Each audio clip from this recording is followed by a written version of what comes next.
ప్రమాదాలు జరుగుతూనే ఉన్నాయి, ప్రాణాలు పోతూనే ఉన్నాయి. అయినా ఎలాంటి మార్పు లేదు.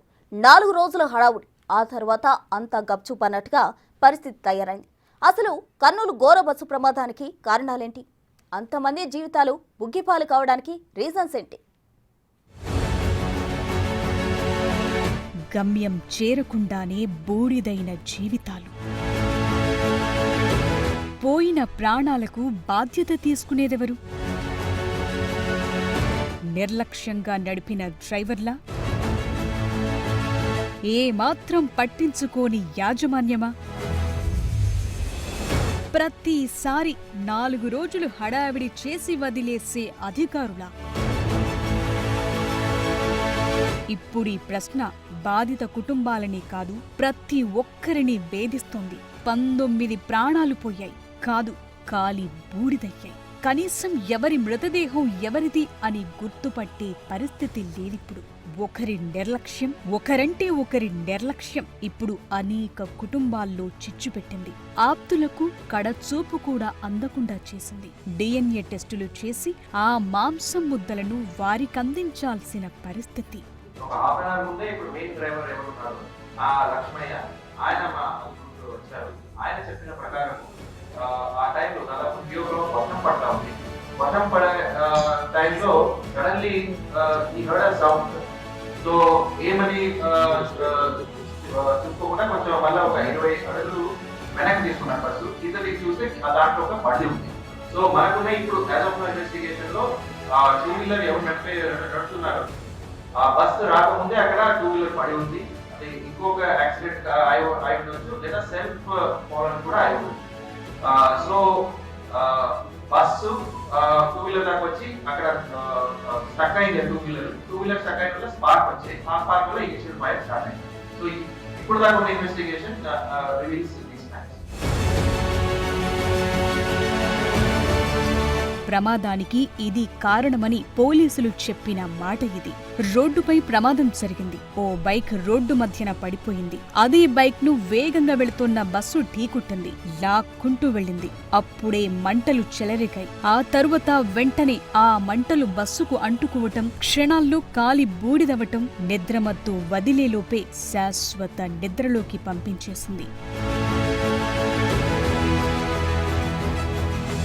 బస్సులో ఉన్నది 40 మంది పెద్దవాళ్లు, 4 చిన్నారులున్నారు. బస్సు హైదరాబాద్ నుంచి బెంగుళూరుకు వెళుతోంది. అప్పుడే ఈ ప్రమాదం జరిగింది. నిజానికి రాత్రి హైదరాబాద్లో బయలుదేరిన బస్సు తెల్లవారేసరికి బెంగుళూరుకు చేరాలంటే వేగంగానే వెళ్లాలి. కానీ ప్రైవేట్ ట్రావెల్స్ డ్రైవర్లు అతి వేగంగా నడుపుతారు. బాగా తీసుకొచ్చాడు అని అందరికీ అనిపించినా ఇలాంటి ప్రమాదాలు జరిగినప్పుడే ఆ అతివేగం వల్ల వచ్చే నష్టాలు తెలుస్తాయి.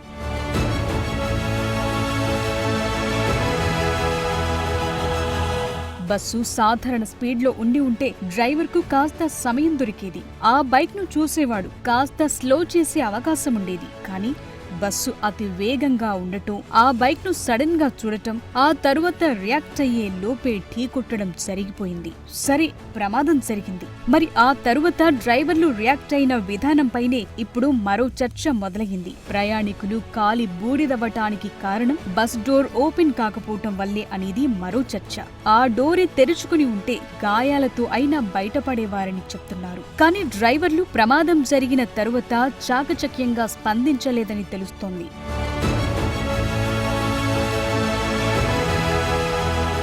అసలు ఇలాంటి బస్సులను ప్రధాన నగరాల మధ్య తిప్పటం కరెక్టేనా అనేది ఇప్పుడు అసలైన ప్రశ్న. ఎందుకంటే స్లీపర్ బస్సుల్లో ప్రమాదాలు జరిగినప్పుడు ప్రాణ నష్టం ప్రతిసారి ఉంటుంది. రీసెంట్ గా రాజస్థాన్ లో జరిగిన బస్సు ప్రమాదంలో 20 మంది సజీవ దహనమయ్యారు. ఈ ఘటన మర్చిపోకముందే కర్నూలులో 19 మంది కాలి బూడిదయ్యారు.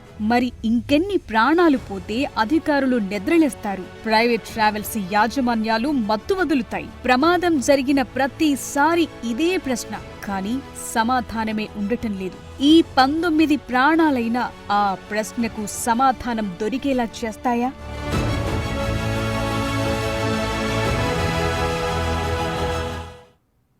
వేమూరి కావేరీ బస్సు ప్రమాదం ఘటనపై త్వరలోనే అన్ని వివరాలు తెలుస్తాయన్నారు Bapatla MP Krishnaprasad. Road engineering, bus డిజైన్కు సంబంధించి లోపం ఉండడం వల్లే గతంలోనూ పాలెం బస్సు ప్రమాదం జరిగిన విషయాన్ని గుర్తు చేశారు ఆయన. తరచుగా వోల్వా బస్సుల్లోనే ప్రమాదాలు జరుగుతున్నాయని, తెలుగు రాష్ట్రాల్లో ఉన్న బస్సులు మొత్తం మార్చాలని అభిప్రాయపడ్డారు ఆయన.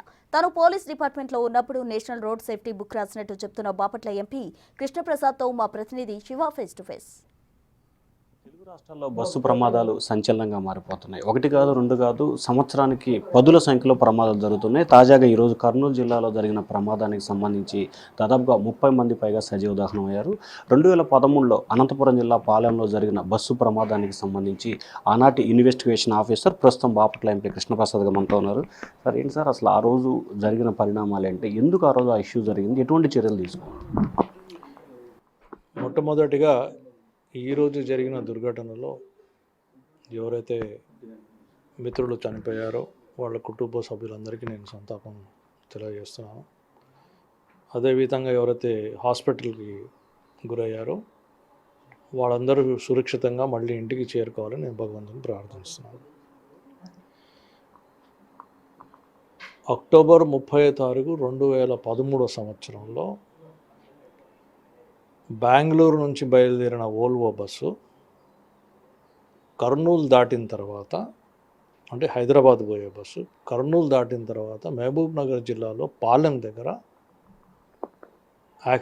ఫైర్ యాక్సిడెంట్కి గురైంది.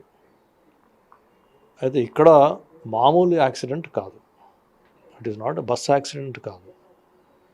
యాక్సిడెంట్తో ఫైర్ మిషాప్, అంటే ఫైర్ కూడా ఉంది దాంట్లో. అది ముఖ్యం, అంటే మనం అర్థం చేసుకోవాలి ఈ విషయాలని. ఆ రోజు సమయం కూడా 4:30, 5:30 మధ్యలో, ఈరోజు సమయం కూడా 4:30, 5:30 మధ్యలో జరిగింది. సో ఇక్కడ అప్పుడు నేను డీజీపీ సిఐడిగా ఉన్నాను. అప్పుడు వెంటనే మేము ఆ రోజే ఇన్వెస్టిగేషన్ తీసుకుని ఏం జరిగింది అని ఇన్వెస్టిగేట్ చేసాం. ఇన్వెస్టిగేట్ చేస్తే తెలిసింది ఏంటంటే, ఫస్ట్ రిపోర్ట్, ప్రిలిమినరీ రిపోర్ట్లో 15 నిమిషాల్లోగా మొత్తం బస్సు కాలిపోయింది. లోపడున్న 45 ప్రయాణికులు అన్ఫార్చునేట్లీ అందరూ చనిపోయారు. మరి ఈ యాక్సిడెంట్ ఎలా జరిగిందని పరిశోధనలో చూస్తే, వోల్వో బస్సు డిజైన్లో ఏముందంటే, బస్సు డ్రైవర్ కింద ఆల్మోస్ట్ రోడ్డుకి టచ్ అవుతూ బ్యాటరీ కంపార్ట్మెంట్ ఉంది. సో అతను హైవేలో వెళ్తూ హైవేలో మధ్యలో సెంట్రల్ వైట్ లైన్ ఉంటుంది, రైట్ సైడ్ వైట్ లైన్ ఉంటుంది. ఆ right side white line safety margin, దాని తర్వాత ఇంకొక మీటర్ వైడ్గా ఉంటుంది రోడ్డు. అది ఆన్వాయితీగా పట్టుకుని ఆయన సేఫ్టీగా ఒక గైడ్ లైన్గా వెళ్తూ ఉన్నాడు. ఏదైతే హైవే అక్కడ ఎక్స్పాండ్ చేశారో, ఎక్స్పాన్షన్ రోడ్డుని చేశారు కానీ మధ్యలో ఉన్న కల్వర్ట్ని ఎక్స్పాండ్ చేయలేదు. సో కల్వర్ట్ అక్కడే ఉండిపోయింది, రోడ్డు వైడన్ అయింది. సో ఈ బస్సు ఇట్లా వస్తున్నప్పుడు సడన్గా కల్వర్ట్ ఎడ్జ్ రావడం వల్ల అతను సరిగ్గా రియాక్ట్ అవ్వకపోయాడు. ఎందుకంటే 120-140 కిలోమీటర్లు స్పీడ్లో ఉంటారు. అది టచ్ అయింది, కాంటాక్ట్ అయింది, ఇంపాక్ట్ అయింది అంత హై స్పీడ్లో. ఆ ఇంపాక్ట్ అయ్యడం వల్ల ఆ బ్యాటరీ కంపార్ట్మెంట్కి తగలడం, బ్యాటరీలోంచి స్పార్క్ రావడం, బ్యాటరీ పక్కనే ఉన్న 300 + 150 + 150 600 లీటర్ల డీజిల్ ట్యాంకులు ఉండడం, అవి అంటుకోవడం, అవన్నీ కనెక్టెడ్ కాబట్టి అవన్నీ అంటుకున్నాయి. ఆ తర్వాత దానిపైన ఉన్న చాసీ ఏదైతే ఉందో అది మెటాలిక్ చాసీ కాదు, హార్డ్ ప్లైవుడ్ చాసీ, అది కూడా అంటుకుంది. అది అంటుకున్న ఎయిర్ కండిషనింగ్ లోపట కాబట్టి ఇన్సులేషన్ చేసేటప్పుడు అంతా ఫోమ్, అంటే ఇటువంటి మెటీరియల్ వాడతారు. ఈ ఫోమ్ మెటీరియల్ కూడా ఇన్ఫ్లేమబుల్ మెటీరియల్. అవన్నీ బగ్గుమని అంటుకోవడం, సడన్గా క్యాలరిఫిక్ వాల్యూ పెరిగిపోవడం, అవన్నీ జరిగాయి. సో ఈ సాధారణంగా మనం రోడ్ యాక్సిడెంట్స్ అంటే నా అన్ని బుక్స్లో నేను రాసింది ఏంటంటే 85% of the time it is a human error. మానవ తప్పిదం వల్ల యాక్సిడెంట్ జరుగుతాయని చాలా గట్టిగా నమ్ముతాను. చాలా తక్కువ వెహికల్ డిజైన్ ఫాల్ట్ కానివ్వండి, చాలా తక్కువ రోడ్ ఇంజనీరింగ్ ఫాల్ట్ కానీ చాలా తక్కువ, అంటే 15%. అన్ఫార్చునేట్లీ పాలెం యాక్సిడెంట్లో ఆ 15% జరిగింది. ఈరోజు కూడా ఏంటి అనేది మనం చూడాలి. సో ఆ 15%ని ఇంకా తగ్గియాలా, దానికంటే ఎక్కువ ఈరోజు ఈ సంఘటన గురించి మాట్లాడుతున్నాం కాబట్టి వెహికల్ డిజైన్ గురించి మాట్లాడుతున్నాము.